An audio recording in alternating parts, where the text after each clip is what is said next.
Hi guys. Can you believe that, like, they're literally just not allowing me to, like, post? Like, they're just stopping me. Like, these people are so egregious. Like, they're in our country dictating what Americans can speak on in the public platform or not. And that's why I'm saying, like, this has gone way too far. Way too far. Like, there's no way. Would you have any clue? Like, if there was any thought that you had that having a presence in the media was an organic process, I hope that I have proved to you that it is not. Like, I have posted and presented myself almost belligerently, just to the fact to see how far that these people can go to pretend to, like, try to ignore me. Because who do they hate? Women. Who do they hate? Christian women, Catholic women, white women, Americans, educated Americans, German descent Americans, along with everybody else, Arabs, black people, Muslims, like, that, like, I just hope you know, like, everything is scrutinized by these fucking terrorists, and that they control the media, like, in entirety. Like, they look silly at this point, like, denying my existence when the entire world knows who I am. But they just will refuse to acknowledge me because literally I encompass what is their worst nightmare. I literally encompass their worst nightmare. A born and raised American female, educated, who knows every single one of their fucking lies and schemes and will educate the public. And it's basic. It's just like, don't violate the Constitution. Don't commit crimes. Don't lie. Don't steal. Don't murder. Like, it's not... I mean... You can come here from another country, and as long as you speak their script, you're golden.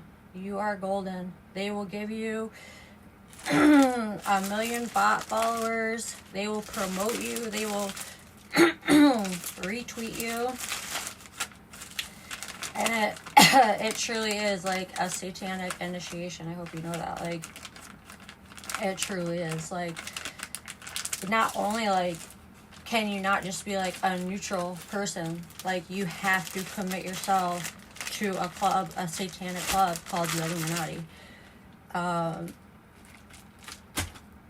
And even if you think, like, these people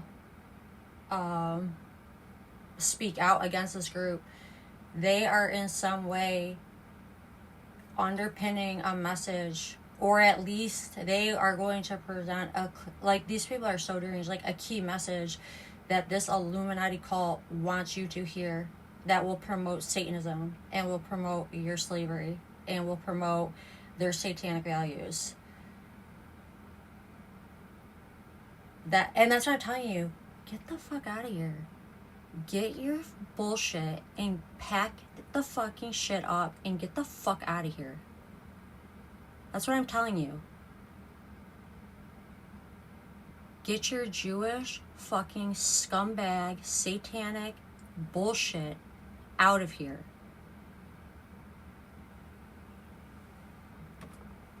That's what I'm telling you.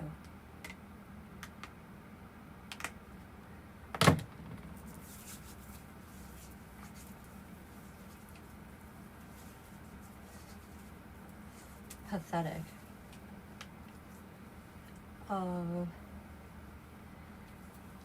So anyway, what I wanted to do is... Oh yeah, Elon, the big speaker of the truth. Have you ever heard Elon mention my name? Have you ever seen Elon retweet my account?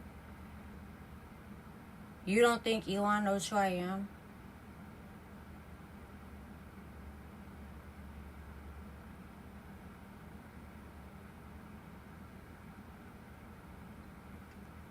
it's a joke. Like, it's literally a joke.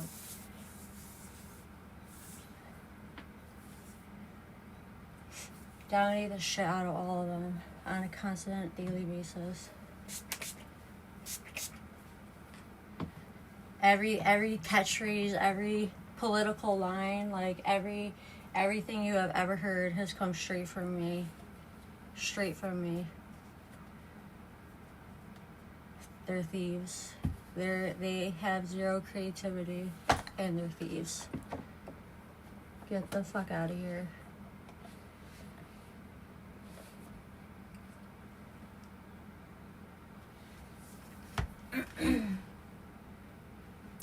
I have 2 brushes and I can't find 1 brush.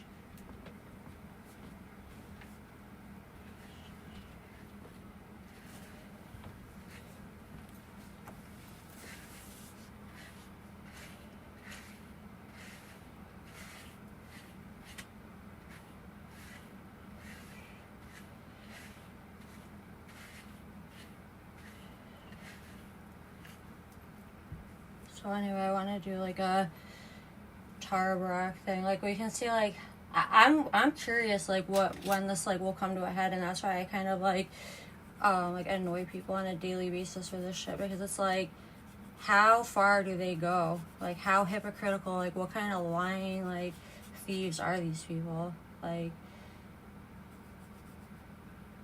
how far will they go? Like, I mean, they go pretty fucking far. Put it that way.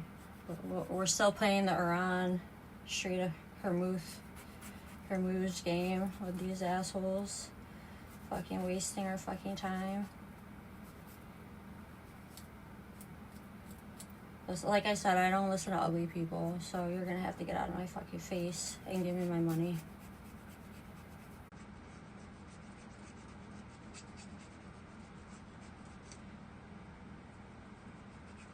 Notice how they've never tried to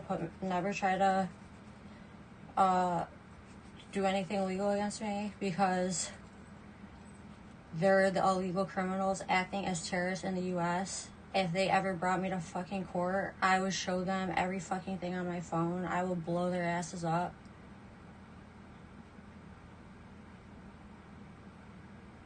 If they ever brought attention to me or acknowledged me in the public, they fear it would be their last days here, because obviously like they just control the media like so much. Like, they can't have somebody like me be acknowledged and then just completely dominate the shit out of them.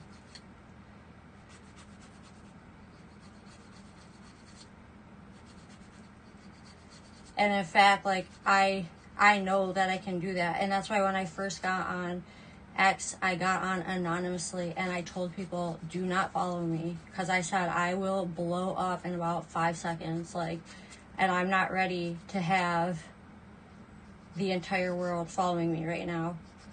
And then they probably thought that was funny, and they verified me, and they allowed like 20,000 people to see my post a day, etc., like they would any other person. And then when they realized that it was dead ass serious, that literally if they allowed me to be seen by the public, it would crash their entire fake fucking bullshit system. They have done everything in their power to hide my account,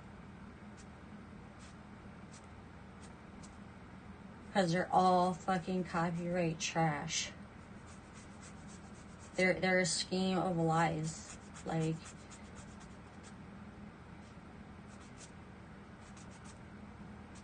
it would be a game over.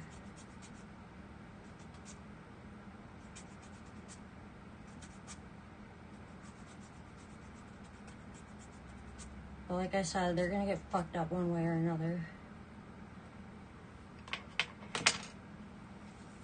That is for a fact. That is a fact. It's inevitable.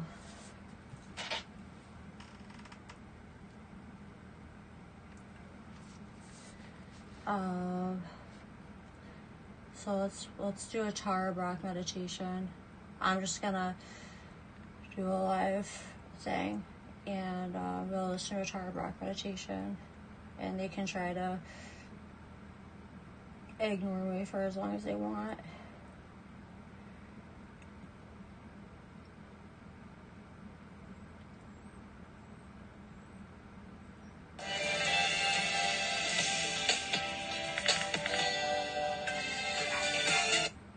Feel at home.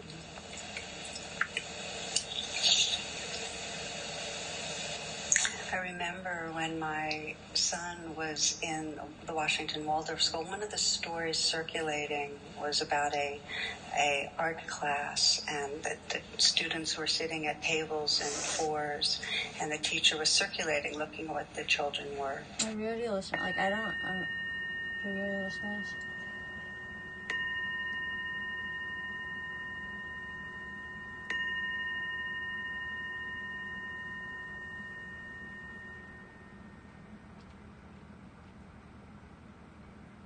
Namaste, welcome. Namaste, welcome, friends.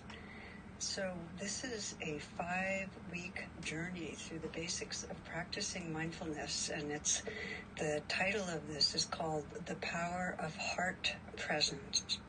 And I want to have a particular welcome here for those new to That's why I saw, this. like, the more you piss me off, the more I'm going to brutally fuck you beginner's up. mind, which is I that promise. freshness and openness without the preconceptions of what all of this I is about, promise. without that You been stole there, done from that me. attitude.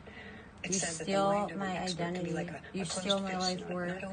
You steal my public platform. You steal my and of money. course, I want to invite all those who are familiar I'm to gonna fuck all of you start up. fresh. I Let this be promise. an opportunity to reboot and deepen practice, to embrace beginner's mind. There are two main currents that carry us.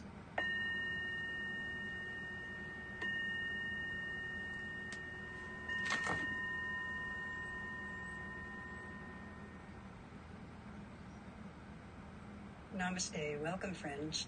So this is a 5-week journey through the basics of practicing mindfulness, and the title of this is called The Power of Heart Presence. And I want to have a particular welcome here for those new to this. You have the blessings of what in the Zen tradition is called beginner's mind, which is that freshness and openness without the preconceptions of what all of this is about, without that If I been want there, to done that comment, attitude. I comment. It's said that the mind of an expert can be like You a don't hide closed my fist, shit. not open to. You don't dictate what I post.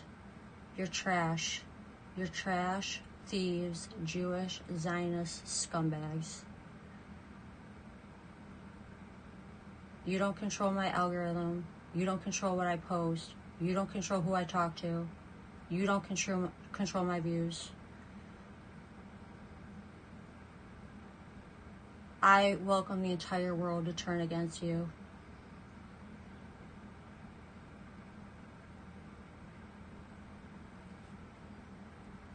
New information and learning. And of course, I want to invite all those who are familiar to start fresh. Let this be an opportunity to reboot and deepen practice, to embrace beginner's mind. There are two main currents that carry us towards meditating, and one of them is suffering. And by that I mean we come because we feel in some way stuck in emotional pain, stress, physical ailments, relational struggles, so we're seeking help. The other current is really the love of truth, the love of finding out what is reality, the love of love. It's an intuition of greater dimensions or potential in living, and this kind of draw to evolve our heart and mind.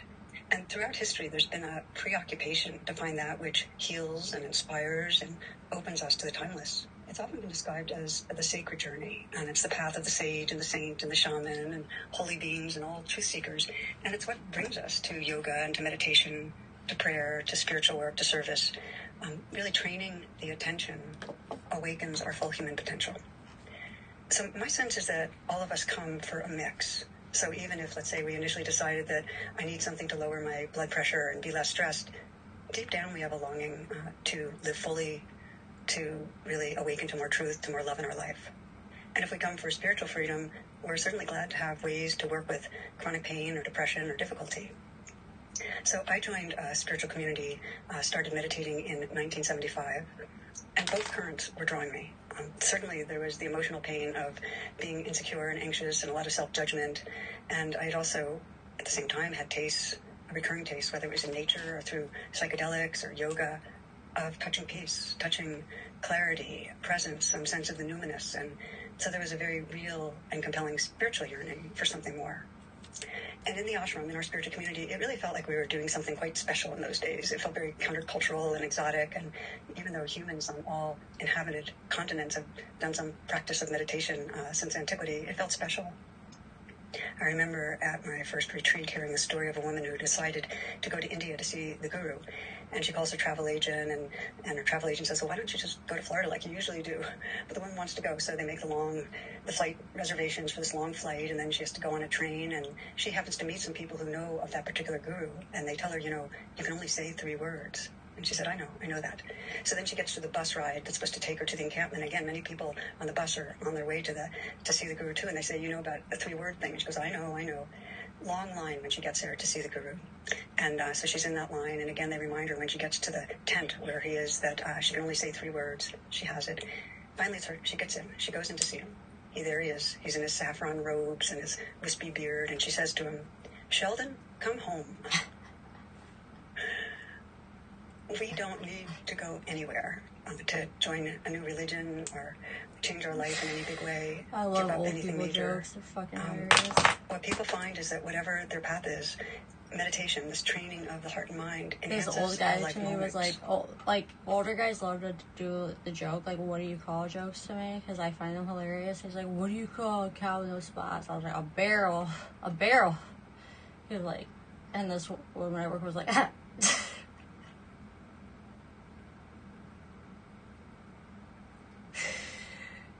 and he was like, I feel like I ruined his joke because, like, my answer was funnier, so I was like, ha.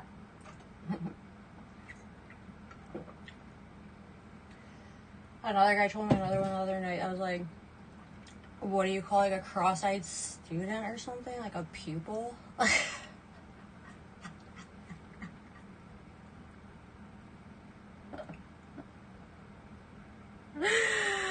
I was like, nice. That was a good one. I've done a good number of Back to Basics courses over the decades. And this season, it felt important to offer a fresh one that's really informed by the atmosphere of these times. We know it around the globe that we're just witnessing and experiencing so much crisis. Climate instability and economic chaos and growth of authoritarianism, violence, deep social division. There's a kind of collective nervous system overload happening. And I suspect you understand exactly what I mean. And as members of the world, we register it in different ways in our personal life, but it's there. For some, it just feels like more chronic stress, and for others, up-leveled anxiety and overwhelm. Many feel anger, many feel powerlessness, there's heartbreak.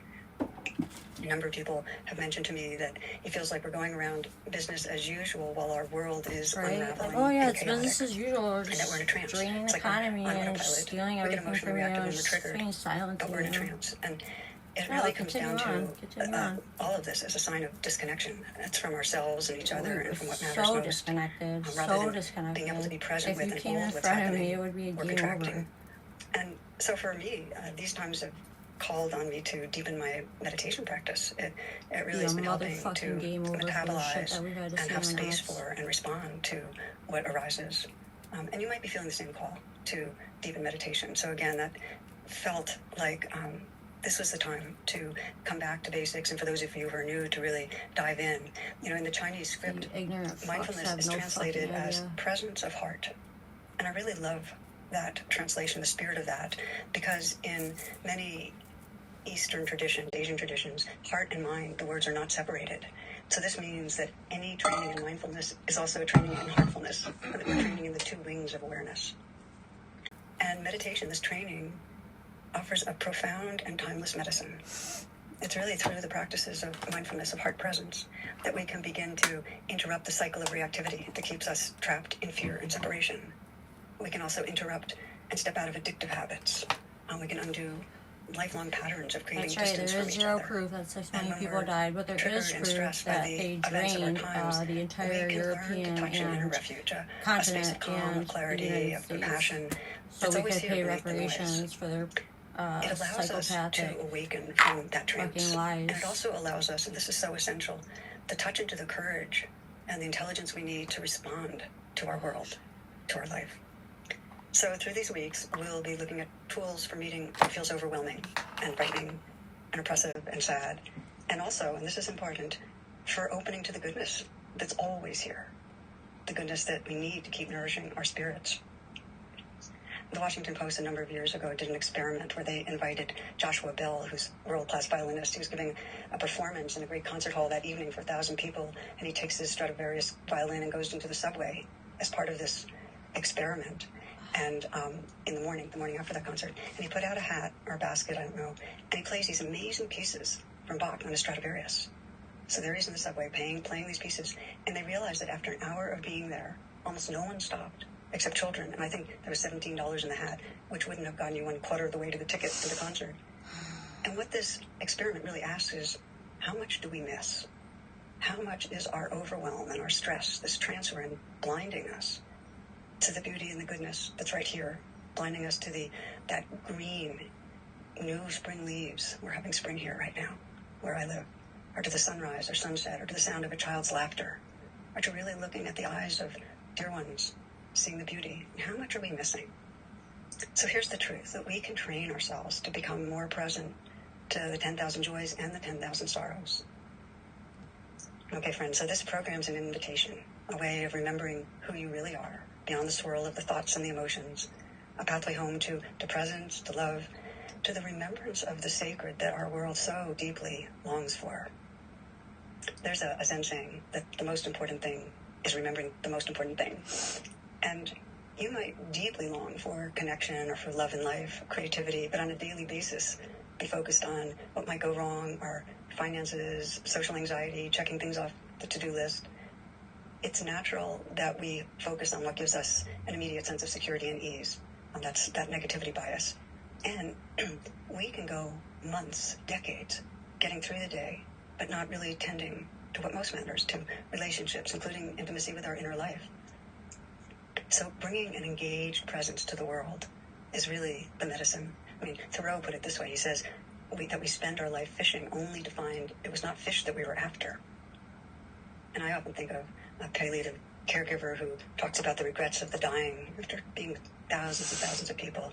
And it really came down to not living true to their hearts. That instead of really listening inwardly, they were really going along with shoulds and expectations and judgments. And I would say now this helpless reactivity to the next new assault from the news, but not coming into our hearts. The next and assault true. from the news. So the starting place, and this is really throughout the sacred journey, but the starting place is aspiration. That if you want to establish a regular meditation practice, if you're here I guess because I won't attack the people, and if under that I'm not you're allowed seeking in the heart media. presence, You have the to more attack this is the in your people. conscious awareness, You have to deceive them. You have to try to steal from them. So we practice. Our first practice To is be a in the short one where we Zionist reflect media. on arriving right here and looking at our aspiration. And for this and for all the practices we do, you might want to keep a journal handy, because even writing just a sentence or two about what's either difficult or revealing can be very helpful. Okay, so just take a moment here, a pause, and notice that you're intentionally inviting yourself into presence. Take a few full deep breaths.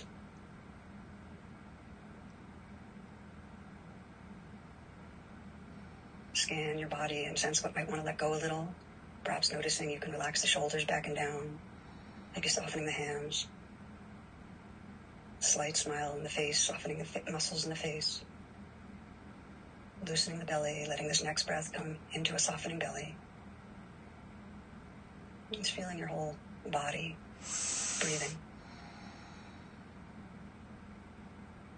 So you're listening to and feeling the moment. The moment is telling me I'm Sounds. so pissed off. Like, Let them wash through. The sensations at through the this body. group. Feel the tingling in the hands. Feel the place the feet are resting on the floor, the contact, the pressure, warmth. Let your whole body be a field of sensation. I just want them gone. I want them gone from the planet. I want them completely destroyed. And gently bring this awake presence to the area of the heart. You might sense, what's the state of my heart right now?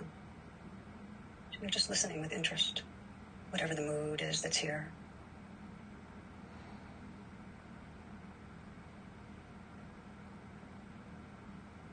add any judgment. Simply noticing the state of your heart, closed or open, tight, squeeze, flow, warmth, cool, fear, excitement, sadness, anxiety.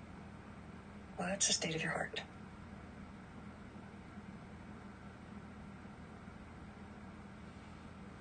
They steal from us. They've stolen our And lives. if you listen more deeply, And they bullshit you might us in the media. pay attention to what your heart's longing is. What's the aspiration that's here? What really matters in your life? And you might sense if you were at the end of your life looking back, what would matter? Putting them About on today. prison, About these days that you're living through. freeing the world from their corruption and evil. Never having to hear from them ever again.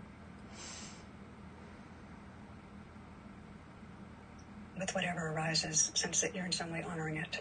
This is an ongoing exploration. You might find that what arises is something like not having so much fear, or being more present with others, or being more open-hearted. Whatever it is, just honor it. Feel the breath of the heart.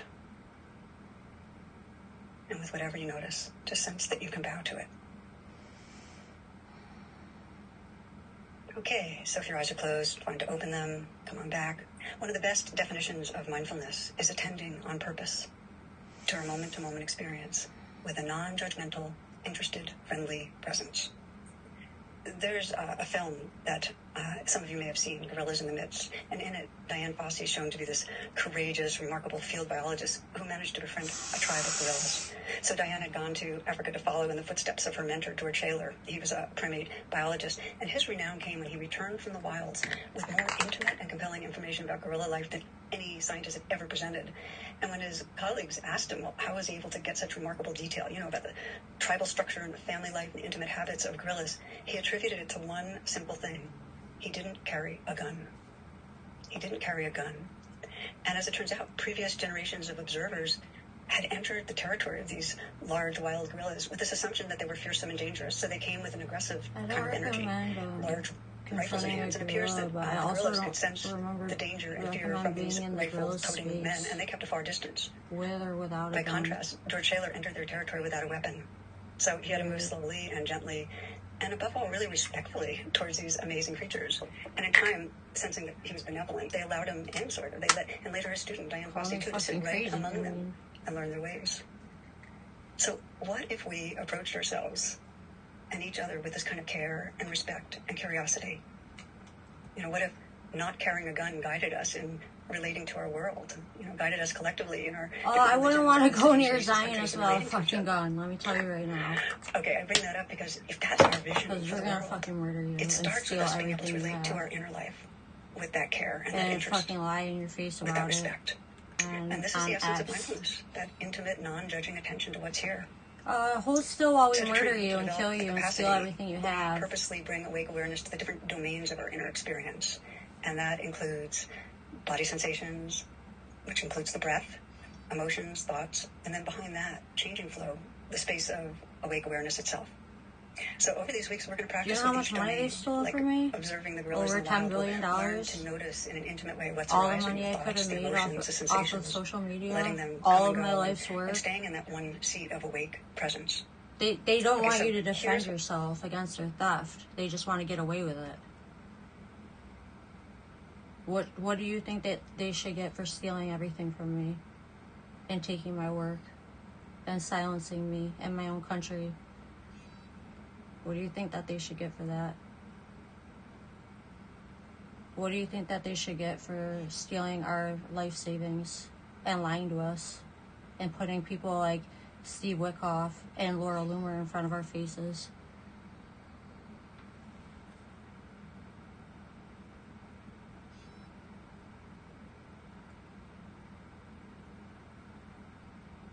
What do you think they should get for murdering the 500,000 children in Gaza and Lebanon and blowing up their homes?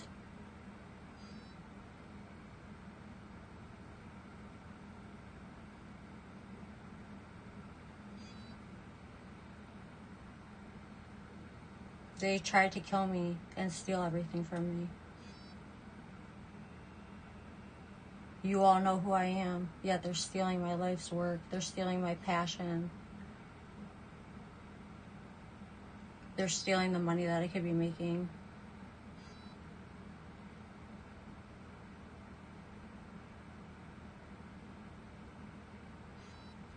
Oh, fucking scumbag Trump just deleted the picture of him looking like Jesus because he's Satanist. I swear to God, I'm gonna fucking...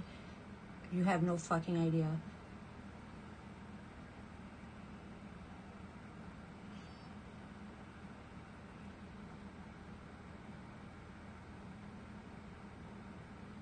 You better give me my platform and give me my fucking money and get out of our faces. And stop your bullshit.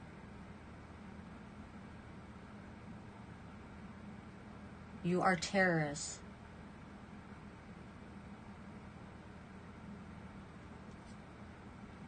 Mindfulness is a superpower.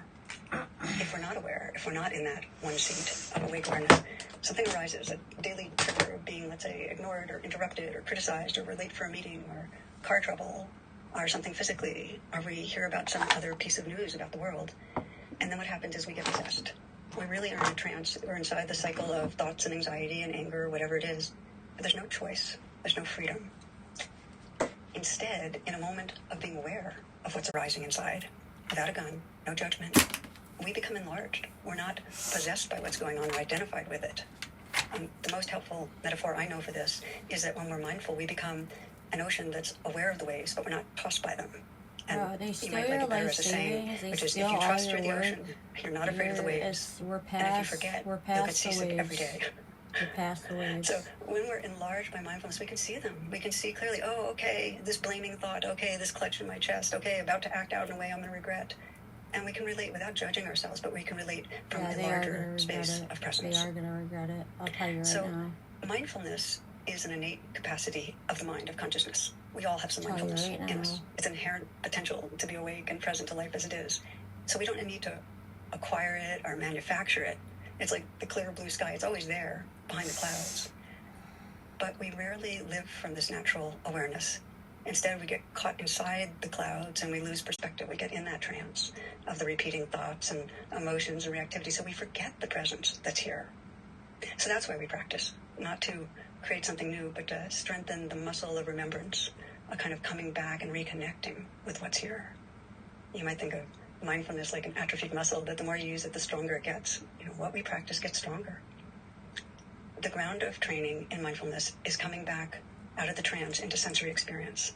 And often it's the breath or body sensations or sounds. It's kind of a home base for presence. And this is because the senses are always in the present moment. I mean, unlike thoughts, which are usually the past or the future, when we're connected with the senses, we're connected with the immediacy of being. I mean, you might check it out just in this moment. Just sense the thoughts and ideas and concepts that have been going around in your mind. It's too late. And on purpose, just come back. Feel your breath. Feel your body. Feel the length and the volume of your arms, your hands, inside the hands. Be aware of sound. And mentally whisper, here, the word here. And sense the difference between here, the vivid immediacy of presence, and being in the world of concepts and ideas.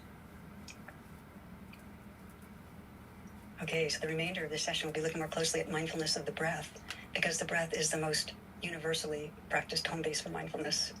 It's always with us. I mean, unlike other sensations, sometimes it's generally the breath is a neutral or pleasant sensation. And it's also a powerful bridge from the abstract world of thoughts back to this immediate lived experience, where we literally feel ourselves coming home. Underneath all the waves of the I want a public apology and a public thank you. You can notice the breath. A thank you and an apology. How the body breathes itself. And how it from the Trump administration and from Elon Musk. The breath, the life of the atmosphere. And from everybody who's stolen any of my work. So by attending to the breath, you begin to notice what's present all around you. And you become more alive. A public apology.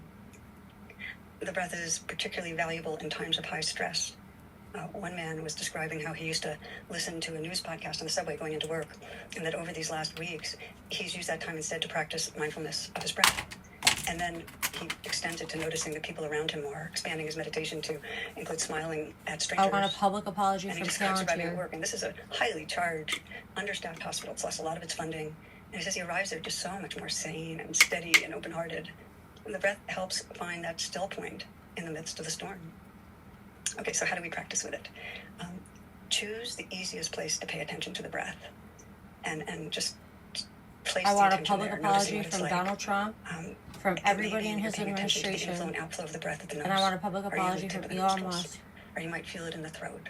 Or you and might feel the rise Palantir. and the fall of the breath at the chest or the abdomen. Just pick one place that it's easy I want to you pay to attention. list all the And things when you that you place your stole attention from there, just me notice what it's like. and did not And if pay you're me paying for. attention to And the then I want you inflow, to outflow at total the it nose, up in front of notice the if the breath public is long or and short. pay me. If there's gaps between the breath. Perhaps if it's cool when the breath comes in and warm when it goes out. The breath feels heavy or light. Because it's Even over $10 billion. breaths, attentively felt, can bring some sense of calm and ease. And your mind will drift. It's the nature of the mind to forget, to go into trance. So the practice is come on back. The breath is the home base. It's the place of mindfulness for you. Now, how you come back? The mind has drifted, it's gone into thoughts, and all of a sudden you go, oh my gosh, I wasn't supposed to be thinking, here I am. See if you can let go of any judgment. Supposed to. Should. All that matters is coming back with a quality of friendliness, curiosity, ease. I love to think of it like you're training a puppy, where when the puppy misbehaves in some way or acts out in a way that you don't want it to, you're not angry at the puppy. Instead, you're going to be gentle, you're going to be firm, you're going to be consistent.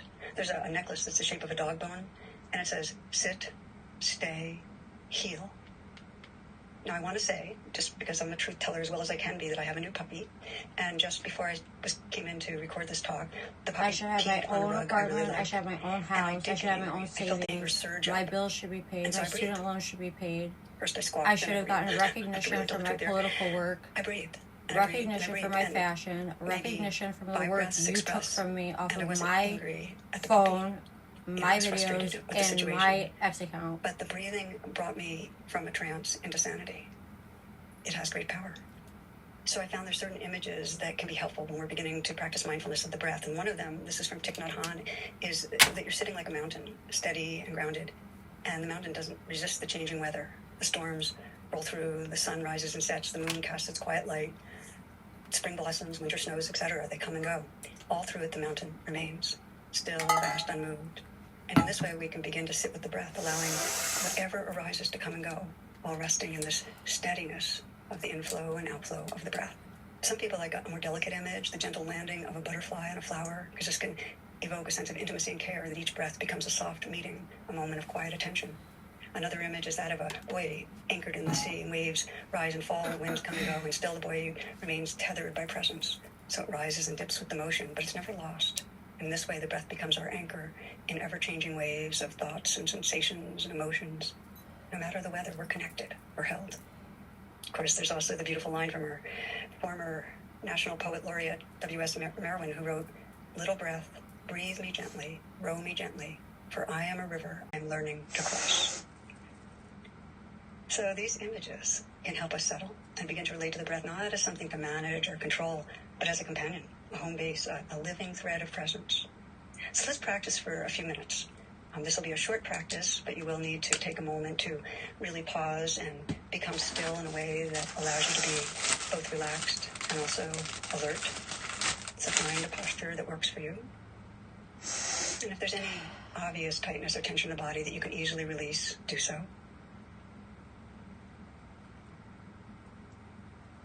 Your eyes can be closed or downcast, and let the face be soft, loosening the jaw. If you'd like, a slight smile at the mouth. It sends a message to the whole nervous system to relax. To relax the shoulders. Let the arms and hands rest easily. And let the belly be soft, the breath natural. That's Carolyn Levitt. Remember I want that an this apology. is a practice of awareness. It's not breath control practice. You want to feel how the breath breathes itself. You And by stole noticing the everything play of the from me. breath, you're inviting and cultivating a sense of presence. Same with you, White House. You stole everything Underneath all from the me. waves of sound and thoughts and feelings and sensations, you can sense the body breathing itself. So notice where it's easiest to feel the breath. Nostrils, the coolness swirling, tingling in the back of the throat.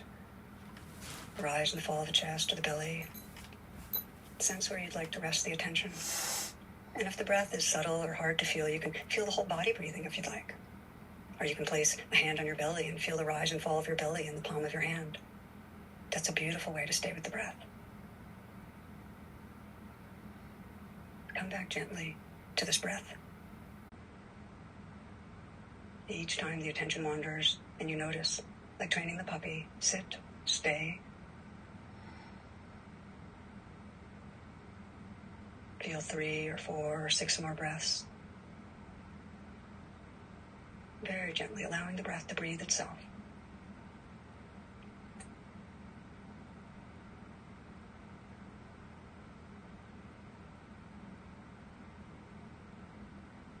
If it's helpful, you can notice the beginning and middle and ending of the in-breath, or the rise, the beginning and middle and end of the out-breath, or the fall.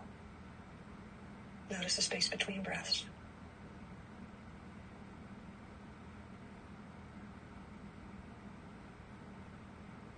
Rest yourself. Relax into the breathing. Each breath arising and passing with mindful awareness.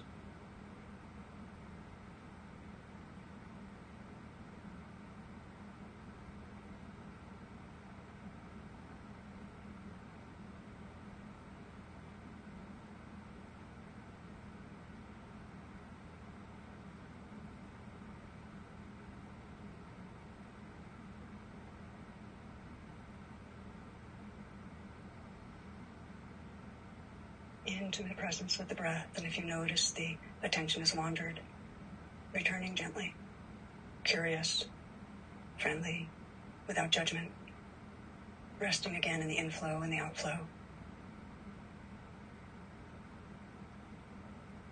You might sense that this presence is actually loving the breath, a refined, light presence, tending the breath, loving the breath.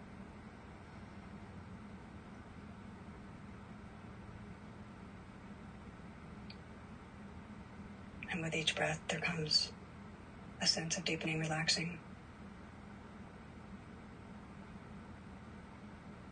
This breath, just this breath.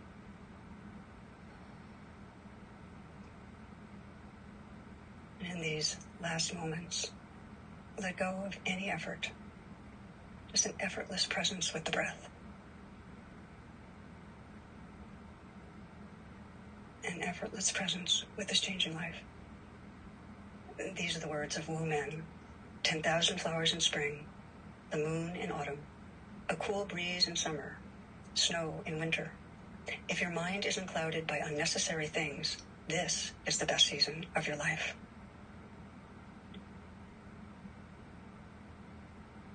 Okay, friends, if your eyes are closed, you can open them if you'd like. So maybe you could sense a bit the breath as a home base, the value of that, a kind of homecoming. Or you may have found, for whatever particular reason, that the breath was difficult. For some, there's physical challenges with breathing. Some, it may be related to trauma. No worries. You don't have to use the breath as a home base. There are other equally powerful, beautiful anchors that will serve you, such as sensations through the body or sound. But if it's not difficult, I do encourage you to start practicing with the breath, because it's always here and it's valuable as a ground to practice. It's a way to come back here. Okay, everyone. Well, that was a beautiful meditation, and I pray that we get what these thieves owe us, what they've taken from us, with their schemes and their trickery and their thieving methods, and that we put them in a position where they can never steal from us again. Peace and love. And like she said, every season of your life is the most beautiful season. We need to remove all distractions that get in the way of you enjoying the seasons of your life.